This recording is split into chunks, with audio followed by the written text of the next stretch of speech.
Assalamualaikum warahmatullahi wabarakatuh. Bismillahirrahmanirrahim. Thumma salatu wassalamu ala ashrafil mursalin Sayyidina wa maulana Muhammadin wa ala alihi wa sahbihi ajma'in, amma ba'd. Rabbi shrah li sadri wa yassir li amri wahlul 'uqdatam min lisani yafqahu qawli.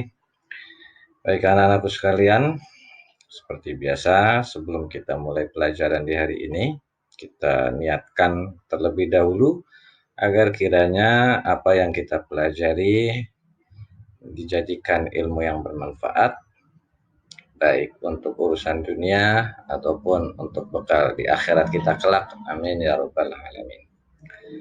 Bismillahirrahmanirrahim. Nawaitu ta'alluma wat ta'lima wal ibadata wal istifadata wal hatha ala tamassuki bi kitabillahi wa sunnati rasulihi wa dalalata alal huda wal khair. Amin ya rabbal alamin. Melanjutkan pertemuan minggu lalu, masih surah Al-Insyirah atau Asy-Syarah. Bismillahirrahmanirrahim. Fa inna ma'al usri yusran. Ya, kenapa Bapak baca yusran? Ini ada waqaf mamnu. Mari kita kaji bersama. Fa inna ma'al usri. Nah, di sini bisa lihat transliterasinya. Fa inna ma'al usri. Ini gunah. Mana gunahnya? Nih. Non bertasydid. Ya, fa inna. Ini gunah. Apalagi hukumnya alif lam qamariyah. Mana alif lam qamariyah? Ini. Alif lamnya ketemu ain. Ya, jelas. Kemudian ro tarkik mana? Nih. Ro-nya berharokat kasrah. Yusran. Kenapa Bapak baca yusran? Karena ini ada waqaf mamnu. Yang pertama ro tafkhim. Mana ro tafkhim? Nih. Ya. Ro-nya berharokat fathatain. Mad iwad. Nah, kalau mad iwad ini terjadi jika ini dimatikan. Karena ini di akhir ayat. Maka ada yang mengatakan boleh dimatikan. Nah, ketika dibaca fa inna ma'al usri yusra, itu harus seperti itu. Ini yang dinamakan mad iwad.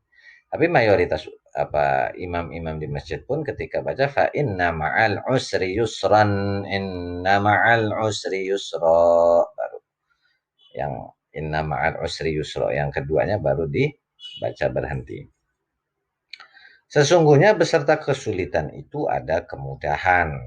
Ya, perlu diingat di sini Anas bin Malik pernah menceritakan bahwa Rasulullah duduk dan di hadapannya terdapat sebuah batu. Maka Rasulullah Shallallahu Alaihi Wasallam bersabda, seandainya kesulitan datang lalu masuk ke dalam batu ini, niscaya kemudahan akan datang dan masuk ke dalamnya, lalu mengusirnya. Maksudnya bagaimana? Kalau misalnya ada kesulitan itu datang masuk ke dalam sebuah batu, lalu datang kemudahan di dalam batu itu, maka kesulitan yang ada di dalam batu itu akan terusir oleh kemudahan. Karena perlu diingat ya, bahwasanya kesulitan-kesulitan itu sebetulnya bukan untuk mempersulit kita, tetapi sebetulnya mendapatkan pelajaran dari kesulitan yang ada. Ya, kita lanjutkan. Inna ma'al usri yusra. Nah, ini baru kita baca berhenti karena ada al-waqful ula. Inna ma'al usri. Ini faknya keting ke bawah. Inna ma'al usri. Gunah sama. Alif lam qamariyah ini. Ro tarkik hampir sama, tapi ini masih ke bawah ya. Mungkin Bapak terlalu lupa menghapusnya pada saat mengcopy pastenya. Yusra. Nah, ini ketika baca, ini waqful ula, maka ini nunnya hilang. Yusra. Ya. Tafkhim sama ya. Mad iwadnya. Karena ini al-waqful ula, maka ini lebih cenderung menjadi mad iwad. Tetapi meskipun mad iwad, tetap ro-nya dihukumi ro tafkhim. Ya. Sesungguhnya beserta kesulitan itu ada kemudahan. Ibnu Jarir mengatakan telah menceritakan kepada kami, Ibnu Abdul A'la telah menceritakan kepada kami Ibnu Saur dari Ma'mar, dari Al-Hasan, yang mengatakan bahwa di suatu hari Rasulullah Shallallahu Alaihi Wasallam keluar dalam keadaan senang dan riang seraya tersenyum. Lalu bersabda, satu kesulitan tidak akan dapat mengalahkan dua kemudahan. Satu kesulitan tidak akan dapat mengalahkan dua kemudahan. Karena sesungguhnya sesudah kesulitan itu ada kemudahan. Sesudah kesulitan ada kemudahan. Maksudnya bagaimana? Jadi yang tadi Bapak sampaikan di ayat sebelumnya, fa inna ma'al usri yusra, inna ma'al usri yusra. Kesulitan itu sebenarnya adalah kemudahan buat kita, yang apa ya, kebaikan yang datang buat kita, yang nantinya pada saat yang akan datang itu akan mempermudah kita ketika menghadapi sebuah kesulitan yang sama. Perlu diingat juga, ketika manusia itu punya akal untuk berpikir, lalu dari akal itu akhirnya belajar. Kita ambil contoh, ketika kita belajar atau ada anak kecil belajar berjalan, itu sebuah kesulitan buat anak kecil. Tetapi justru ketika dia sudah melalui kesulitan tersebut, dia mendapatkan kemudahan yang sangat banyak. Yang jelas, dia dapat dua kebaikan. Satu, dia belajar berjalan. Yang kedua, dia bisa berjalan. Itu kebaikan yang sudah pasti. Atau ketika kita lagi susah, misalnya mengerjakan sesuatu, ada yang susah, mengerjakan sebuah pekerjaan ada yang susah. Satu, kita belajar bagaimana supaya kesusahan itu bisa kita tanggulangi. Itu belajar satu. Lalu ketika itu sudah berhasil, kita dapat dua kemudahan. Dan ketika besok, itu kemudahannya makin banyak. Itu maksudnya sesungguhnya beserta kesulitan itu ada kemudahan. Jadi sebenarnya kesulitan itu bukan hal yang menjadi beban, tapi sebenarnya itu adalah media dari Allah untuk mempermudah kita ke depannya. Jadi jangan pernah ragu menghadapi kesulitan-kesulitan yang ada. Tapi jalanilah apa yang ada di depan kalian, jangan pernah menyerah. Selama itu memang baik dan merupakan takdir dari Allah Subhanahu wa taala. Termasuk ketika kita menghadapi pandemi ini. Fa'idza faraghta fanshab. Fa'idza faraghta. Fa'idza faraghta. Mana matobi'inya? Nih, fathah ketemu alif. Mana ro tafkhimnya? Nih. Ro berharokat fathah. Fanshab. Nah, ini sengaja ada gitu. Fanshab, tapi bukan fangshab. Nya jangan terlalu jelas. Tapi fanshab. Ya. Harusnya fanshab. Tapi fanshab. Nah, ini mana ikhfa nih. Non mati ketemu huruf shad. Qalqala sughra nih, baknya memang mati, berharokat mati. Kalau huruf qalqalanya berharokat mati. Waqaf mamnu, ini lam alif. Maka apabila engkau telah selesai dari sesuatu urusan, tetaplah bekerja keras untuk urusan yang lain. Ya, Mujahid telah mengatakan sehubungan dengan makna ayat ini bahwa apabila kamu telah merampungkan urusan dunia, kamu udah selesai urusan dunia, misalnya kerja, nyari nafkah, cari harta, lalu kamu berdiri untuk sholat, maka kerjakanlah sholatmu dengan sungguh-sungguh dengan menghadap kepada Rabbmu. Dalam riwayat lain yang bersumber dari Qatadah disebutkan pula bahwa apabila berdiri untuk sholat, maka berdoalah dengan sungguh-sungguh untuk keperluanmu. Diriwayatkan dari Ibnu Mas'ud bahwa apabila engkau telah mengerjakan sholat fardu, maka kerjakanlah qiyamul lail dengan sungguh-sungguh. Dan telah diriwayatkan dari Ibnu Iyad hal yang semisal dengan pendapat Ibnu Mas'ud. Maksudnya seperti ini.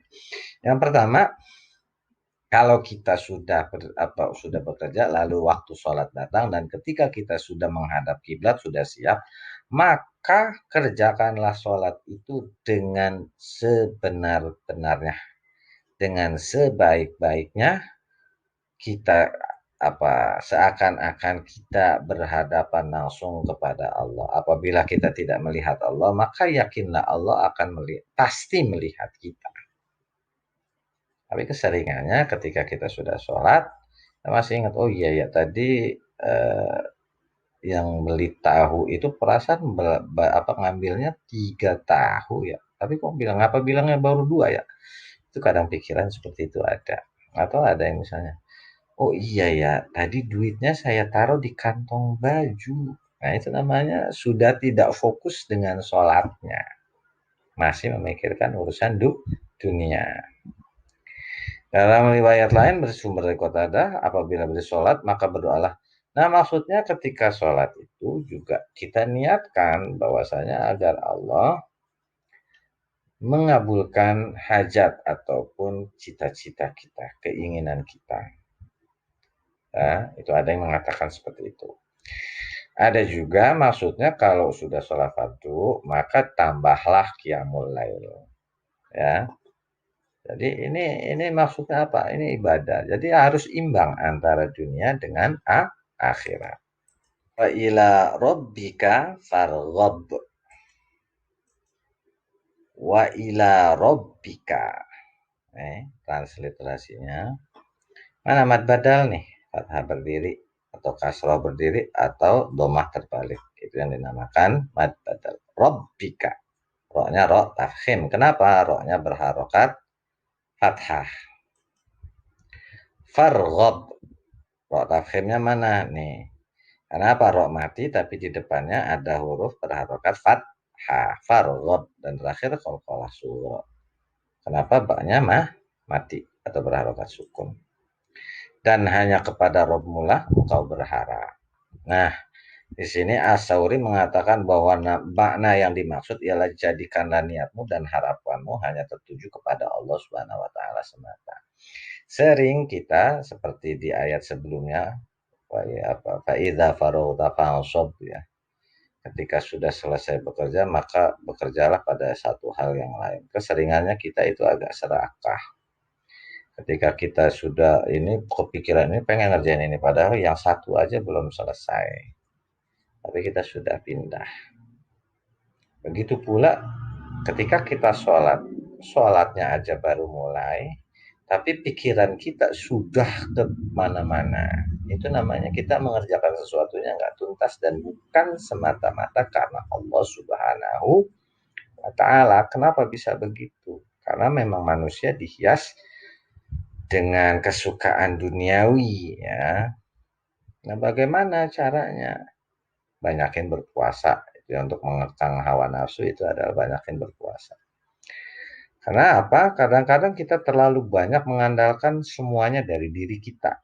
Sehingga sering kita merasa kecewa atau mengharapkannya dari makhluk Allah lainnya. Contoh, ketika kita inginkan sesuatu, misalnya saya pengen banget punya handphone baru. Handphone yang bisa disuruh buat beli jajan misalnya. Handphone yang bisa jalan sendiri. Bisa disuruh-suruh, bisa mijetin bahkan misalnya ya. Lalu kamu bilang sama orang tuamu, entah ayah apa ibu, tolong beliin dong.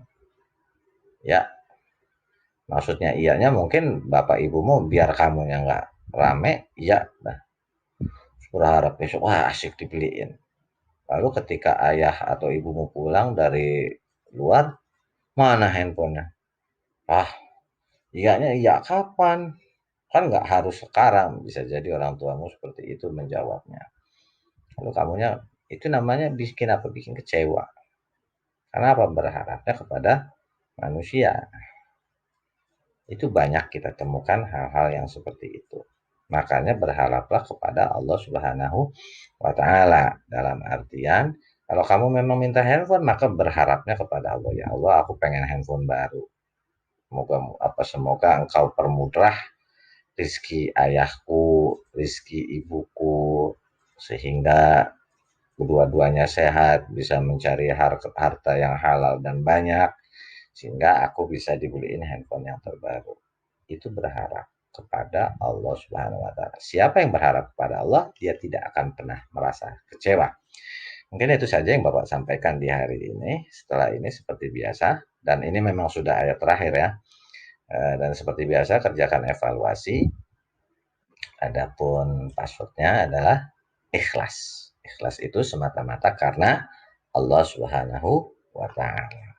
Demikianlah tadi pelajaran kita hari ini, dan seperti biasa diingatkan agar kiranya tetap menjaga 3M, yaitu menggunakan masker, kedua yaitu rajin mencuci tangan, dan yang ketiga menjaga jarak ketika ada di tempat yang umum. Dan pesan sekolah seperti biasa, yaitu 3 hal: sholat, jujur, dan bertanggung jawab, serta berbaktilah kepada kedua orang tua kalian. Kita akhiri dengan kafaratul majlis. Subhanakallahumma wa bihamdika asyhadu an la ilaha illa anta astaghfiruka wa atubu ilaik. Wassalamualaikum warahmatullahi wabarakatuh.